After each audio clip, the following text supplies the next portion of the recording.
Good protection by Gibbs. Kept rolling by the road. For Forlan! What's he got? An excellent game. You're doing my player in there.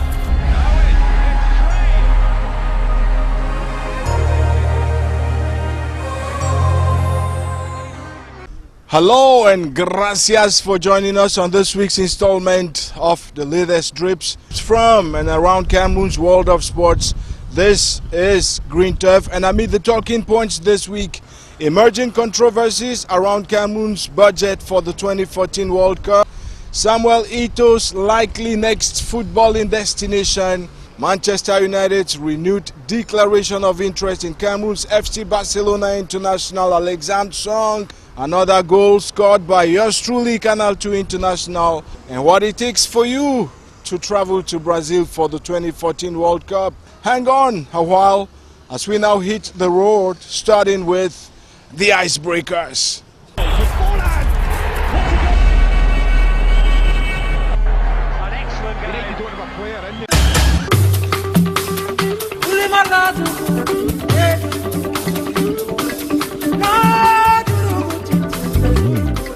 Four Cameroonian rising stars have tasted European football glory after helping their team, the FC Barcelona youth side, win the 2014 UEFA Youth League Championship. The emerging youngsters include up-and-coming goalkeeper Joseph Fabrice Ondoa Ebogo, Zachary Lionel Ngene, Henry Meva Ebuele, and Wilfred Kaptoum.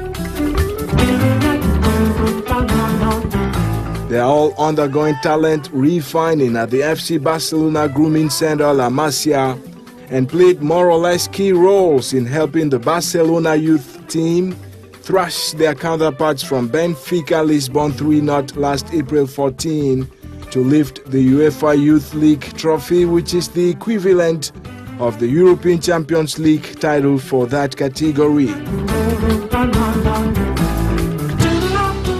While observers attest, goalkeeper Fabrice Ondoa has been superlative in his performance of late at La Masia, Zachary, Kaptoum and Meva Ebuele can also boast of impressive participations.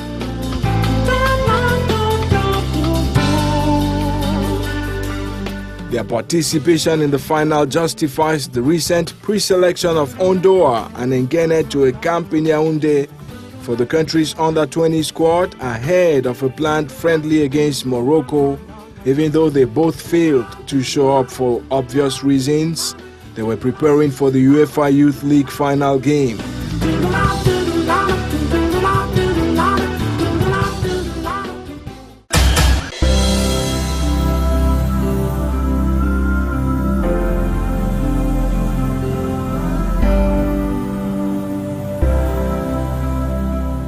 Embryonic media reports have begun speculating on which direction Samuel Eto'o may take when his current contract with Chelsea expires at the end of the ongoing English Premier League season. Recently, football transfer gossipers told a number of European tabloids the veteran Cameroon international may be bound for his former Italian club Inter Milan. But just over a week ago, the English news outlet Metro suggested that should his stay at the Blues fail to get a prolongation when his contract there comes to a halt in June, then the striker should be considering another move to Besiktas Istanbul. According to the report, officials at the Turkish side have announced they are bracing up to make the 33-year-old attacker their number one recruitment priority, with plans to sign him up for 2 seasons. But nothing appears concrete until one of the concerned parties, and that is Eto'o himself or Besiktas officials, formally react to or announce the planned purchase, whose financial strings so far remain a secret.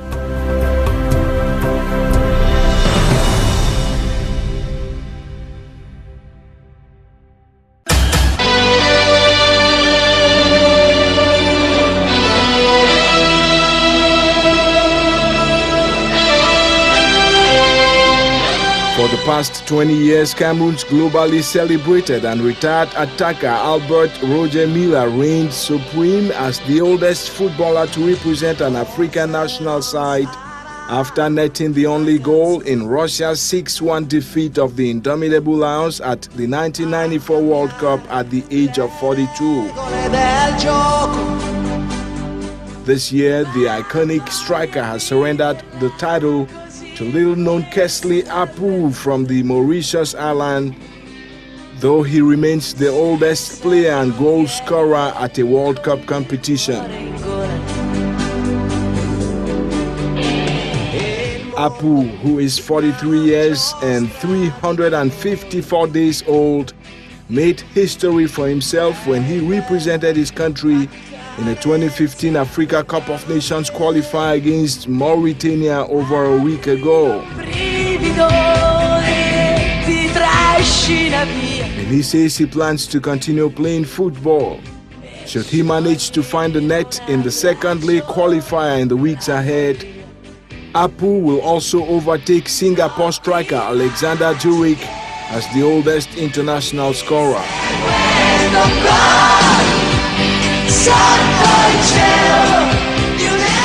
Roger Miller nonetheless still commands immense respect across the world with his 3 World Cup participations, including the 1990 edition when at age 38 he emerged from retirement to lead Cameroon into the tournament quarterfinals, the first for Africa.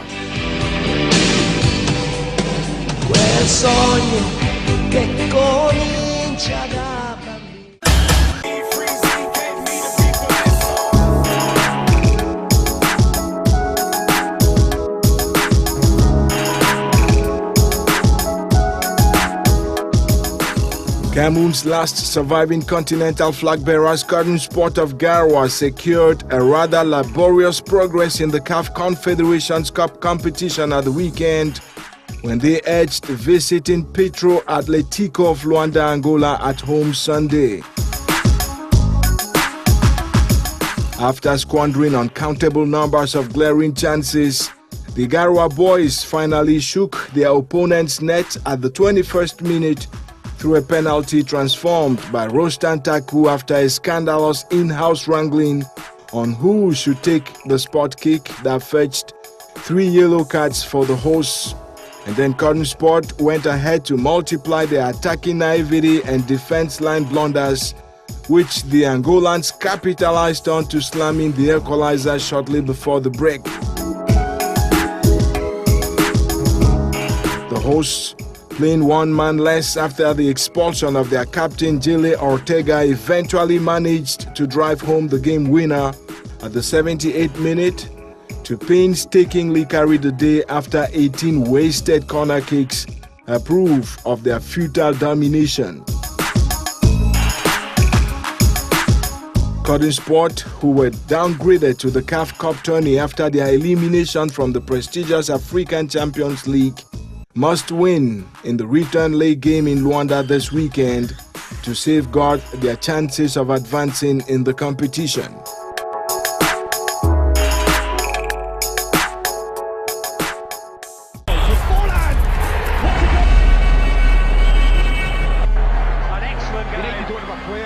So Cotton Sport of Garoua traveled to Luanda, Angola later this week to confront Petro Atletico in the return leg bout, and hopefully they have re-examined and fine-tuned their offensive arrangements. Now, do you wish to travel to Brazil for the 2014 World Cup? I can imagine most of you are nodding yes. But though the Brazilian ambassador to Yaoundé has announced that visas for the trip will be gratis, you must be in possession of flight tickets, hotel reservations. But the zillion-dollar question we're asking at this point in time is, are all those who are going to eventually make the trip, are they going to care enough to return home? Road to Brazil is a regular feature on Green Turf, and that's our next punctuation. I can see the colors of a rainbow, and I can feel the sun on my face. A recent announcement by Brazil's ambassador to Yaoundé to grant free visas to any Cameroonians intending to travel to his country for the World Cup has been receiving nationwide nods and thumbs-up gestures of appreciation. According to His Excellency Naif Futuro Betancourt, it suffices for any Cameroonian in possession of match entry coupons as well as to and fro flight tickets to present the documents at the diplomatic mission to obtain an entry permit into Brazil with a 3-month duration and renewable once. And though match entry tickets may prove to be a major source of headache at this point in time, concerns over Brazil's capacity to ensure the eventual return of those who will benefit from the gratis visas have continued to swim to the debate surface. There are fears that the decision may fuel a massive exodus of disguised migrants aiming to travel, vamoose, and then seek to settle in Brazil for good, considering that the announcement did not specify any mechanisms to guarantee the return of the potential travelers. And so with the population currently towering at over 200 million, Brazil may be biting more than it can chew when the tournament comes and goes, as many continue to nurture dreams of abusing the diplomatic generosity. Anything, including the impossible. This I know. Vamos a celebrar. La fiesta va a empezar. Sueña que volarás. Brazil 2014 is only weeks away in time now, and as the clocks begin ticking even faster to the world's biggest sporting event, money matters are once again swimming to the surface of debate across Cameroon, and in the process, evoking bygone memories. 4 years ago, a scandal erupted after the Indomitable Lions' shameful expedition to South Africa. The team's preparation and participation budget back then stood at a staggering 6 billion francs CFA coughed up by the government, even when FIFA had disbursed 4 billion francs for the same purposes. Eventually, officials at the Ministry of Sports, the Cameroon Football Federation, as well as the team itself were faulted for inflating the budget to enable them enact rip-offs and multi-form thievery, earn surpluses which they were forced to repay, hire and then refuse to pay witch doctors, as well as include girlfriends and relatives in the official delegation. For the Brazil 2014 edition, the same officials at the Federation and the Ministry of Sports initially contemplated a budget of 4 billion francs CFA, and that still does not take into account the returns the country's qualification for the global event will fetch the Federation. But we are learning that authorities at the office of the Prime Minister have ordered that Cameroon's World Cup budget must not exceed 2 billion francs CFA, and the amount will cover everything from preparations to participation and match bonuses.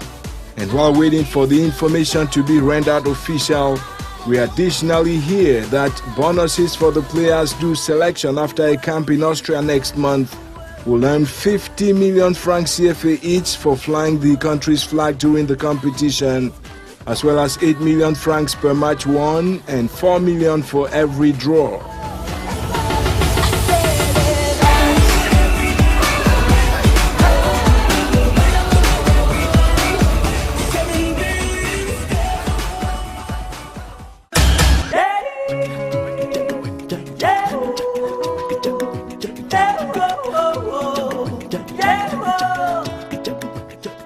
Despite persistent pessimism over the chances of Africa's flag bearers in Brazil, there are emerging trickles of optimism from various parts of the globe. The latest has been voiced by former Chelsea coach Avram Grant, who strongly trusts that Cameroon, Algeria, the Ivory Coast, Nigeria and Ghana will fetch the continent respect at the biggest sporting congregation on the planet. The Israeli-born football strategist who once managed his country's national team, as well as 3 English Premier League clubs, says the 5 African selections only need to bolster their mentality, maintain concentration at every level of their games, and uphold competitive spirits to advance and excel through the various stages of the Brazil World Cup. However, he notes that while the Ivory Coast, Ghana and Nigeria in that order stand the best chances of shocking the world, Cameroon and Algeria must refine their game plans to be able to move beyond the quarter-final stage. According to him, African teams have the advantage that it will be warm and hot in Brazil. But apparently, Mr. Grant forgets to remember that most of the African squads are stuffed with professionals from Europe, where they play under cold temperatures. However, other pundits agree that it may be because of the hot climate conditions that no European team has ever won the World Cup in South America. Only Cameroon in 1990, Senegal in 2002, and Ghana in 2006 and 2010 have reached the World Cup quarterfinals for Africa.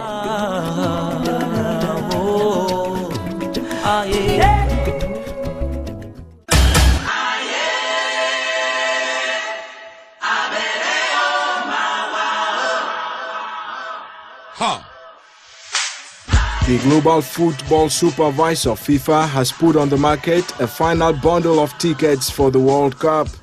A total 190,519 tickets are currently up for grabs for the final round of sale of the match entry coupon since Tuesday last week.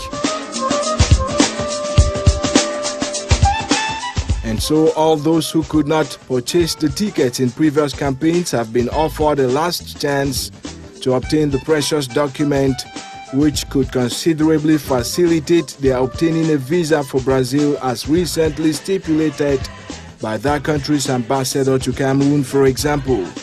FIFA says so far over 2.5 million World Cup tickets have been sold, mostly via an online purchase platform, since the operation debuted late last year. This is my view, and yes, I choose to express myself to the max. Meanwhile, tickets for 10 of the 64 matches on schedule have been completely sold out, implying that the new coupons placed on the market do not allow access to some rather exciting fixtures, including the 20 final match, as well as the Brazil vs Croatia tournament opener, and various other encounters like the Cameroon-Mexico, England-Italy and Brazil-Mexico showdowns. More tickets will be available for buyers across game venues in Brazil from June 1 to July 13.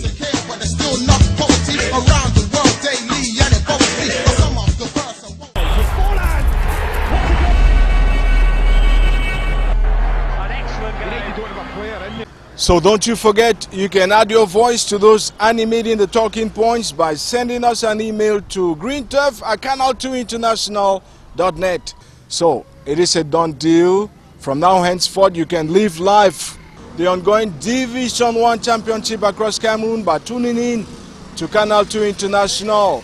The private broadcaster has sealed a partnership agreement with the Professional Football League of Cameroon, granting it rights to retransmit some Division 1 Championship games once every 7 days. Elsewhere, Manchester United's David Moyes says he needs Alexander Song at all costs to reinforce his midfield. Don't you go away, man.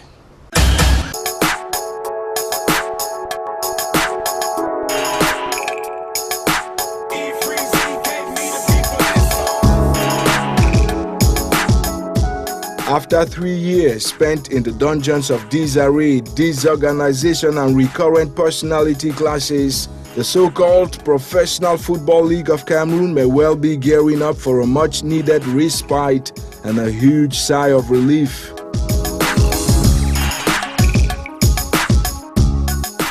A partnership deal inked with private television broadcaster Canal 2 International last April 11 heralds good tidings and visibility for the Division 1 Championship and Cameroonian football in general.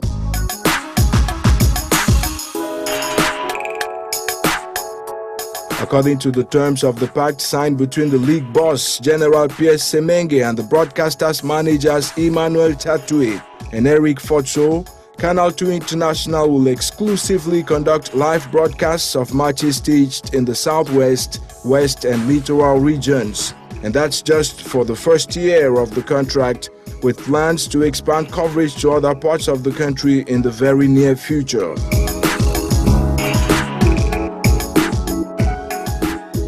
While noting that other contacted media houses demonstrated reticence with the venture, the General noted that the win-win deal will benefit Canal 2 by scaling up its audience as the league gains better visibility that could motivate the return of partners like MTN, which ditched the structure recently over such concerns.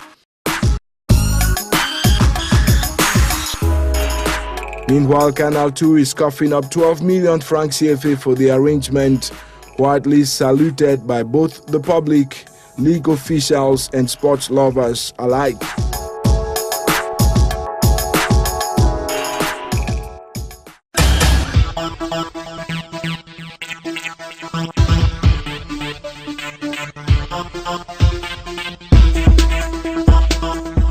After weeks of media speculation, it has been confirmed that English Premier League giants Manchester United are particularly keen on hiring the services of 26-year-old Cameroon international Alexandre Song-Bilong as David Moyes looks for midfield reinforcements. According to the authoritative football news outlet Goal.com, the Premier League champions are ready to cough up £15 million. That's about 11 billion francs CFA to buy away the midfielder who joined FC Barcelona in 2012. Song, who is yet to formally react to the news, should no doubt be welcoming the announcement which follows his protracted stay on the bench at the Blaugrana and ensuing uncertainty over his future with the Spanish La Liga Goliaths. Meantime, it has been mentioned that Manchester United can expect competition for the Cameroonian from the likes of Liverpool, AC Milan and Atletico Madrid, who are also demonstrating interest in the former Arsenal reliable and cousin to retired emblematic defender Rigobert Song-Bahanak. Alex Song is expected to exit the Nou Camp at the end of the current season, even though his contract does not expire until 2017.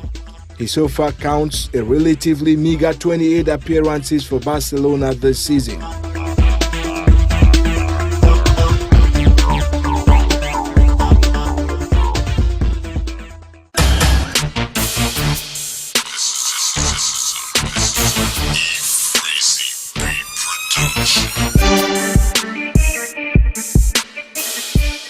Nigerian football authorities say the recently announced international friendly to pit the indomitable Lionesses of Cameroon and the Super Falcons has been adjourned to April 29. The match was initially scheduled to hold on April 15. Sources at the Nigerian Football Federation disclosed over a week ago that the decision to delay the warm-up encounter followed a request from their Cameroonian counterparts who pleaded for time to allow the Lionesses coaches conclude a training course organized by FIFA in Yaoundé over a week ago.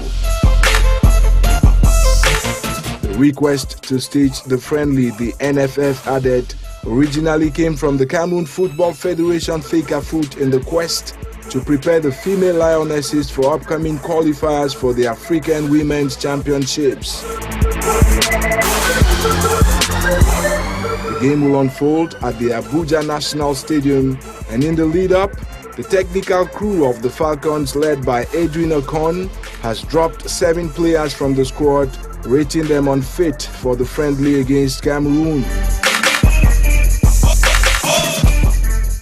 Nigeria will face Rwanda in the eliminatory stage and are hoping to improve their knowledge of the East African game by using Cameroon as sparring partner. While the Cameroonian girls confront Senegal next month in qualifiers for the 2014 championship, otherwise known as the Female Africa Cup of Nations, slated for Namibia in October.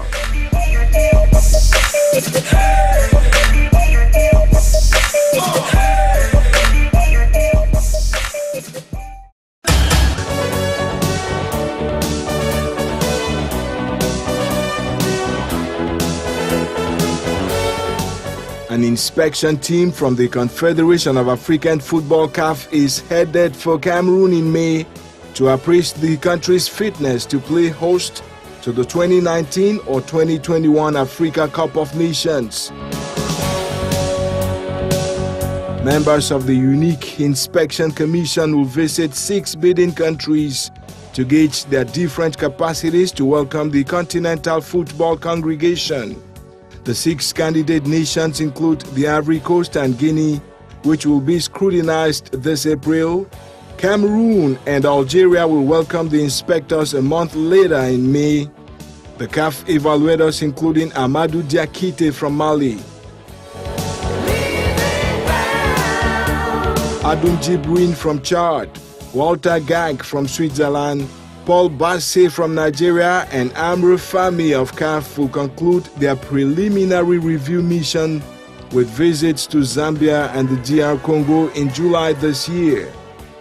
In September, winners of the bid to host the 2019 and 2021 Cup of Nations tournaments will be designated through a voting process on the sidelines of a CAF Executive Committee meeting.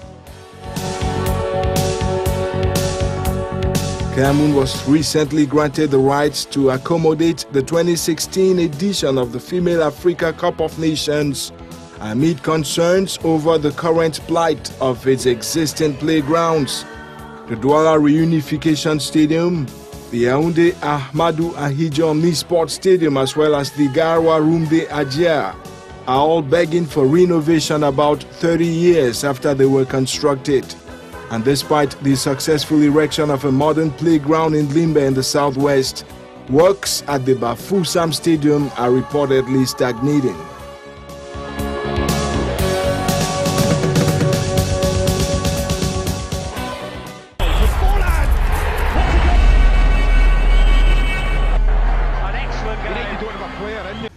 Oh my God, that's where we come to the end of the journey for this week on Green Turf. Thanks sincerely for having kept us company over the last half hour. Don't you worry, someday I'll take you behind the scenes into the kitchen where we cook green turf so you can meet Director Serge Tachemo and producer Calvin Tikam. Now until next week, don't you forget there are very interesting programs all lined up for you on Canal 2 International in the lead up to the World Cup in Brazil. There is Way to Brazil, there is World Cup Story, and of course there is L'Instant du Mondial, broadcast 3 times every week in the news at 8 p.m. on Canal 2 International. Until next week when we come back with lots more from our kitchen. Shalom!